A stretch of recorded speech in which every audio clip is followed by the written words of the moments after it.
Even though people seem to have a rather common fascination for the Rubik's Cube, not everyone wants to become a speed cuber.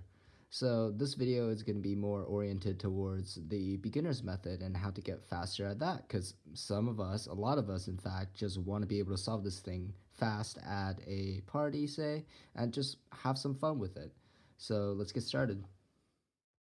So my first point of emphasis is the cross. And if you're using the complete beginner's method, we'll first solve a daisy and then turn this into a cross like this. However, we want to be able to do the cross intuitively from the very beginning. So let's look at an example. Let's take a look at the cross right here. So first I notice that this white-green edge can be solved in one move like this. This orange-white edge can be solved with an F2, solved like that. And then now this blue edge is kind of tricky. We can actually turn it to the side and then align blue with blue like that, and then put the white in. So that's a third piece. And then similarly with the red piece, we can first align it to the side. Even though this is not the right color, we know that this edge has to be here. So that's the target edge. Let's replace it, and then we can bring the whole cross back. So instead of doing the daisy first and then doing the cross, we can just build the cross correctly from the get-go. After the cross comes to the first layer, and I'd like to go through a few cases. So we know that this orange, blue, white corner needs to go in between the orange, blue, white centers. However, if this white piece or sticker is facing towards your right hand side when you hold it in this sexy move ready position, then you should know that this just goes in one sexy move. Let's take a look at the same corner. This corner needs to go here. However, this time the white is facing top. So just remember that in this case it needs 3 sexy moves to be solved so that you don't have to think about it or check.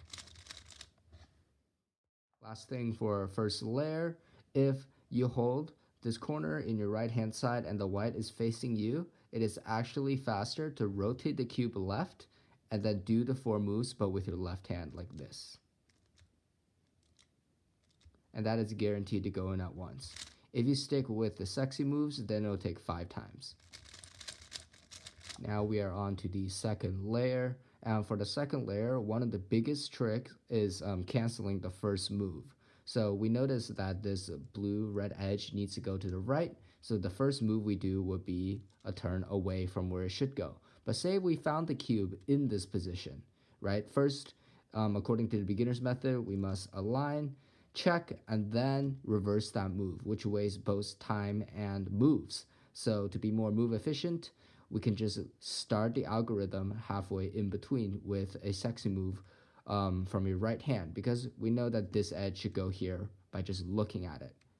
So we can go into that and then spin the whole cube right, and then finish with the opposite hand.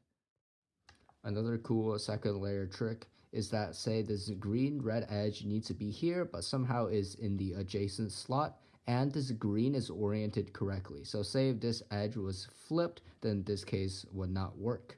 So if you happen to have this case, you can actually turn the cube sideways and do R2, U2, R2, U2, R2. Super easy to remember, just twice right, twice top, and then keep doing that.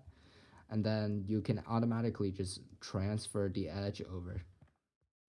And a very annoying case is the flip pair case for the second layer, and I'm going to put some notation down bottom on how to solve this pair more efficiently. We'll start out with a sledgehammer, and then you could just follow the notation.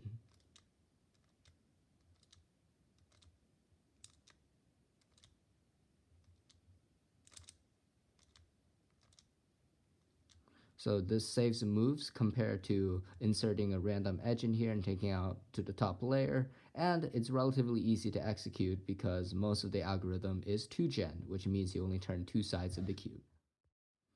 So this last case here that I want to talk about is kind of difficult to recognize at first. So we know that this orange should line up here and then we could put it in here. However, when you see that, you can actually turn the edge away from where you should go. And then look, so this color and this color should match, in other words, And to solve this case, you can actually just do a sledgehammer, which I'll put notation at the bottom. Let me do that a little slower. Sledgehammer. And then do an R prime. For the yellow cross, if you're following the pure beginner's method, from a dot case, you will first do F, sexy F prime to get a boot, and then face it to the left. Do this again to get a line, keep it horizontal. Do it again to get a cross. However, from the dot, you can just do this algorithm that I am going to put below, and I'll walk you through it. So first is an F, and then sexy move. Reverse the F, and now you can actually do a fat F, which means turning the F layer, but 2 layers at once, and then insert the sexy move, and then reverse the fat F to guarantee a cross on top. For the boot case, we can just face the boot to the left, and to guarantee a cross on top, we'll just do an F move, and then do 2 sexies, and then reverse the F, and that will guarantee the cross. Another option for the boot is face it upside down to your right hand side, and then do a fat F, and then sexy move, and then reverse the fat F. There's not a whole lot you can do about solving the yellow cross edges, so let's head on over to the OK corners. So for the OK corners, there's actually an algorithm. Well, after you obtain one OK corner at least, there's actually a different algorithm to guarantee that you'll always solve all the corners to be okayed in one algorithm instead of having to repeat the step. So let's take a look at this. Once you have the OK corner, first keep it in your right hand side, and then recognize the exact colors on this corner. So orange, green, yellow, and determine, does it go to this corner or this corner? So in this case, the orange, green, yellow one must go to the back right, like this. So if it goes to the back right, you can just do the regular algorithm to guarantee that all the corners are okay. However, now when you have the OK corner in your right hand side and you glance at this corner's colors are blue, orange, and yellow, and it has to go to the back left. So when this happens, you can rotate the entire cube to the left and then mirror the previous algorithm. So I'm going to do it slow, and then I'm going to put notation at the bottom.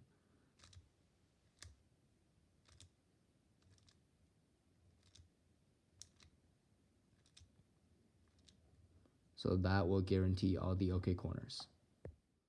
So after you've turned the cube over for the last step, you'll notice that sometimes it takes either 2 sexy moves or 4 sexy moves to put in your yellow corner. However, if you know the inverse sexy move as well, you're guaranteed to put in the yellow corner in 2 repetitions.